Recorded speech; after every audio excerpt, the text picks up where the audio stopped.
Welcome to the July 28th update of the IHME COVID-19 forecasting model, where we're going to take a look at analyzing how the model continues to perform. My name is Alan Featherstone. This work is done with Jonathan Featherstone and Julia Maddock. What we're doing in this session is looking at an update to the July 21st discussion. There's been one revision to the model since then. With that, we'll take a look at the projected death through August 4th. We'll look at the infections. We'll look at a trend in death totals. Then we'll look at the distribution of daily deaths. And then we'll finish up with the cumulative deaths compared to the original model. The COVID-19 certainly is having a major effect on the U.S. economy with an unemployment rate of about 11%. More than 52 million U.S. workers have filed for unemployment due to a shutdown of a significant share of the economy. The IHME model at University of Washington played an important role in government policy. It's really important to understand and document the performance of the model. We get the actual deaths from the COVID tracking, and we get the IHME data from the website that is listed here. And so we do get it from IHME. In terms of the modeling approach, really hasn't been major changes. Probably the big thing is the paper is still in the review process, and certainly that is important to note. In terms of looking at the death rates or deaths over the last period of time, essentially the original model for Kansas forecasted 687. July 6th model had forecasted 366. The 14th 331, and the 22nd 334, and so certainly you're looking at about half the deaths than was originally projected. However, for other states such as California, essentially you're looking at about twice the amount of forecasted deaths, and so the model certainly has shifted around over time. If you look at between the 714 and 722, there has not been a big difference with regards to the projections.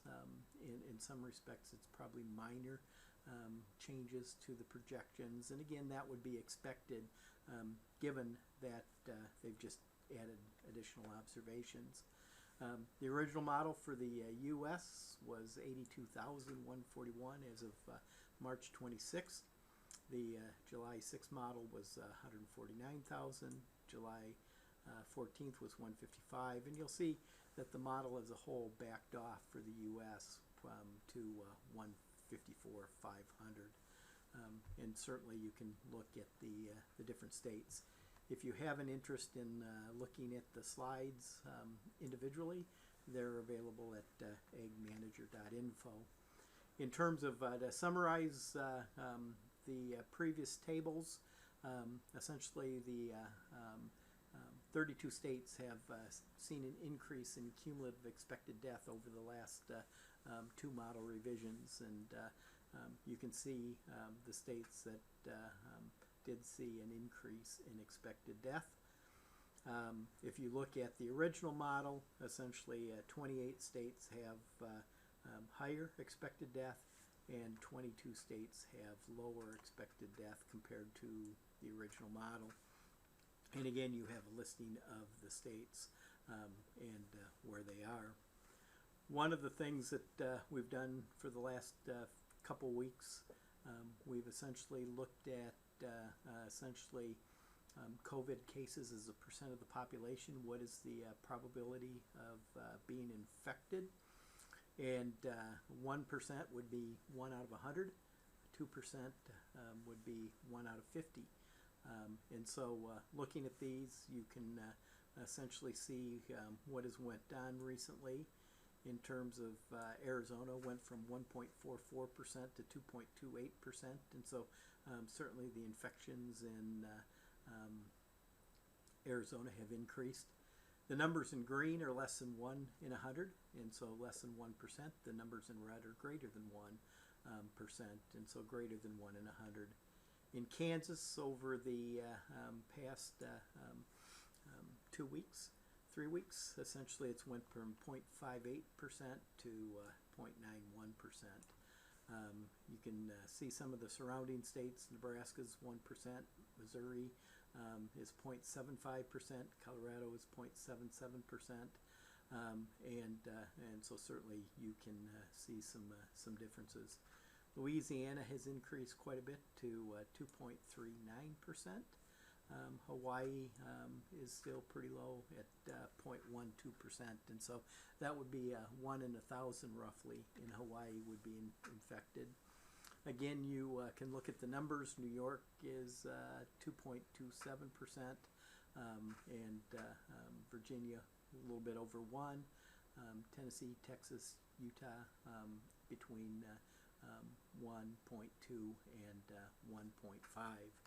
To maybe summarize this a little bit, over the last 3 weeks, you can see that the U.S. infection rate went from 0.93% to 1.35%, and so certainly the infection rate has increased in the U.S. The range of infection rates is the high is Louisiana, the low is Hawaii.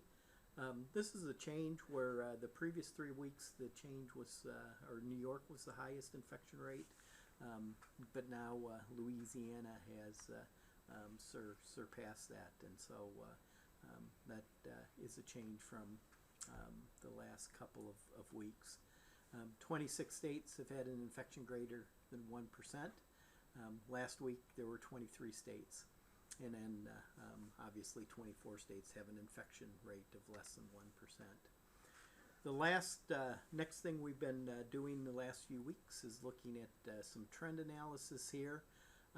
From Alabama, the average increase per day for a 28-day period from 6/1 to 6/29 was 0.01. That's increased to a half a person per day. And so if you'd multiply that by 30 days, roughly at the end of that period, you would expect to see 15 more deaths per day than at the beginning of the period. One of the things you can look at is Kansas was negative 0.07. In terms of now, it's a positive 0.11. And so in the June period, deaths were going down, represented by the red numbers. In the July period, deaths have been trending upwards, represented by the green number. And so, again, one of the things you see is you see a lot more green in these numbers than previously. And so generally the deaths in June have were less and trending downwards, where the deaths in July have been trending upwards. To summarize, essentially, if you would look at the period in June, the U.S. was experiencing about a 5.7 decrease per day in the number of deaths.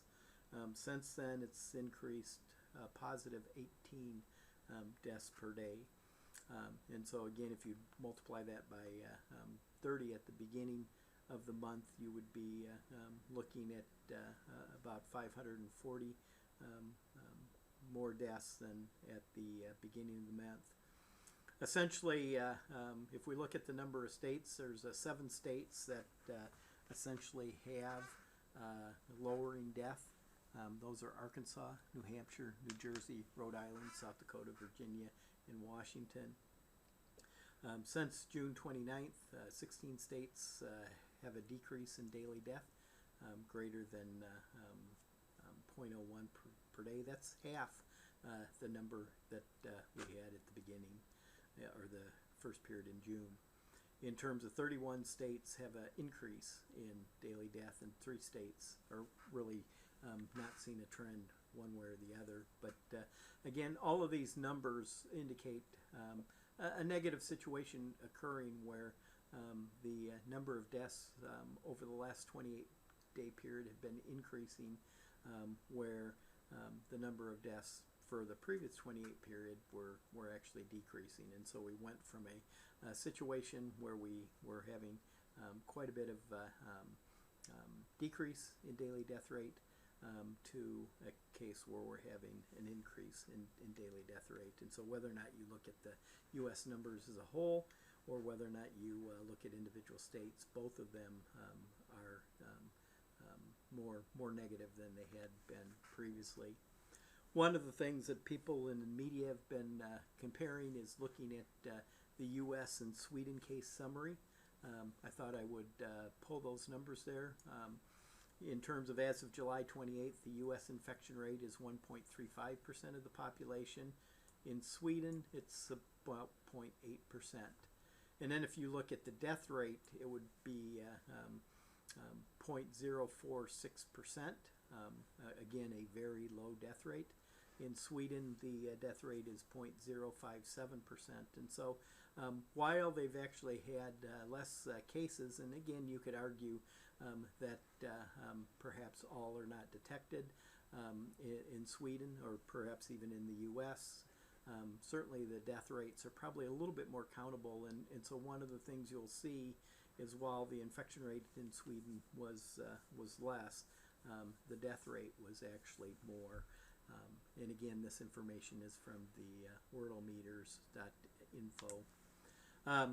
We'll flip through the slides here very quickly to give you an indication of what's going on. Again, the pink line is the 8 per million. This is the death rate at which the IHME would suggest that perhaps there would be a need for a close down of the economy, re-implementation of stay-at-home orders. And so when you end up seeing the red line, which are the actual deaths from the COVID tracking project, when you end up seeing the red line cross the pink line, that would certainly indicate there is a need perhaps for reduced economic activity, at least from a health perspective. The purple line is the original March 26 model, which is the mean estimate. And then the two green lines are the lower bound and upper bound. And so this represents a 95% confidence interval. You can see that the U.S. deaths are trending up in terms of you look at that, and certainly that is consistent with the trend estimate of 18 additional deaths per day. In terms of looking at the period we're looking at, essentially we kind of had the June 1 to essentially July 1, and then we've had July. And so you can end up seeing that generally the trend went from a decreasing to an increasing trend over there. Looking at Kansas, certainly you can see that Kansas is still below the line, although there was a fairly high incident of death reported in the last week of Kansas, but still below that 8 per million aspect. Colorado's below, Nebraska's below, Missouri's below, Oklahoma's below. And so if you look at states around Kansas, essentially all of those have done pretty well over the entire period. If you look at the distribution was supposed to go to zero much quicker than it did. And so in a lot of these states, the distribution is much flatter as opposed to more that bell-shaped curve that you end up seeing. We'll move to the Northeast, that have had a much bigger situation. In terms of, again, it's important to realize that these spikes here are due to reporting. One of the things that those probably should be ended up distributed over a number of days, but in the COVID tracking project, they are just a spike. New York certainly improving. New Jersey seen some improvement. Connecticut improvement. Massachusetts improvement. Maryland continues to generally improve. Delaware did have a anomaly in terms of the reported deaths. Nothing close to that until it spiked up last week with some of the reported numbers. Rhode Island seems to be improving a little bit. New Hampshire seems to be doing fairly well. Vermont has done quite well for a number of weeks now. Maine tends to do pretty well. Pennsylvania is still on that downward trend. Ohio, it looks like it's flattening out a little bit with regards to the trend, still quite a bit below the pink line. Michigan doing fairly well. Indiana doing fairly well. Illinois continuing to improve. Iowa did have a little bit of a jump up there. It looks pretty flat through the month of July. Minnesota continues a downward trend. Wisconsin seems to be fairly level. We move to the southeast. One of the things we'll end up seeing is Florida actually did jump over that 8 per million one day this last week. It has dropped off fairly quickly since then. Georgia approached it but never hit it. South Carolina did jump over it. North Carolina has not. Virginia has not. West Virginia is still doing pretty good. Kentucky floating between that 0 and 10 rate, quite a bit below the 8 per million. Tennessee, Alabama did jump over the 8 per million. In terms of Mississippi is also over that 8 per million. Louisiana has recently been over that 8 per million. Arkansas is doing pretty well. Texas, and again, this is a reporting anomaly here, and so certainly there has been an increasing trend there over the month of July, and certainly that's been reported in the news. New Mexico fairly flat. Arizona has struggled and since about the middle of June. In terms of Utah, it's doing pretty well. Wyoming fairly flat. Montana fairly flat. North Dakota fairly flat. South Dakota doing pretty well. Now we'll move more to the west. One of the things we do see in Idaho, we do have that upward trend here over the last three weeks or so. Still quite a bit below the 8 per million. Nevada actually was over the pink line there. California continues to do pretty well. Oregon continues to do pretty well. Washington continues to do pretty well. Alaska and Hawaii. One of the things we'll look at here just quickly is just the cumulative death projections, and then we'll come back and take a look at those.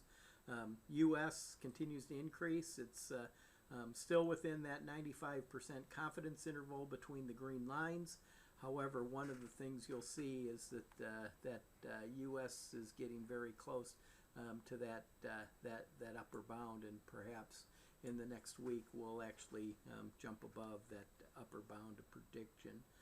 Kansas is the other way in terms of it's below and outside this 95% lower bound. It's below that, although it is getting fairly close with regards to that. And my guess is within the next week it will be within the 95% confidence interval but below the mean. Missouri is within the 95% confidence interval but above the mean. And then New York is outside the 95% confidence interval and in that region where they've experienced much more death than what was originally projected. And then Florida is below the mean but within the 95% confidence interval between the two green lines. To maybe summarize that a little bit, in terms of there's 17 states that are above the mean and above the 95% confidence interval. Again, using a normal distribution, you would expect about 2.5% of the states. And so if you would multiply 2.5 by 50, that would be about 2 states. 9 states are above the mean but within the 95% confidence interval. 14 states are below the mean but within the 95% confidence interval. And then 10 states are below the mean and below the 95% confidence interval. If you add some of these numbers up in terms of if you add the 9 and the 14, essentially you have 23 states within the 95% confidence interval and 27 states outside the 95% confidence interval. And so that's, again, with that 95% confidence interval, you should have 95% of the states, or only 5% of the states outside of that. And so with 50 states, you should only see 2.5 outside. And so one of the things, the original distribution was underestimated. The range in the confidence intervals are much wider. Then in terms of looking at that, in terms of is there bias in the forecast, if you look at the bottom two groups, those that are below the mean, essentially there's 24 states that are below the mean and 26 states above the mean. And so from that perspective, the model did pretty well in terms of looking at those below and those above. In terms of looking at this, there is this overall U.S. infection rate is about 1.35% of the population. Again, that has increased substantially over the month of July. Again, the trend in death also has increased, roughly 18.5 deaths per day on a daily basis since June 29th. In terms of if you look at need for reduced economic activity, certainly there are some states that have seen that, but again, not a lot. And then essentially we're on a situation where 19 states have had a decreasing trend for daily deaths, and 28 have experienced an increasing trend. And so overall, the picture continues to be a little bit negative in terms of the infection rate is increasing, the death rate is increasing. Certainly, it's not as high as it was in that April period, but it's not as good as we were in the June period. And so, in some respects, we're between that June and April periods. And so one of the things this next week, we will be moving into that August 4th, and so we'll probably do a little bit more analysis in terms of where we ended up from that original model. But hopefully this has been a benefit to you. We will visit with you next week. Have a good week.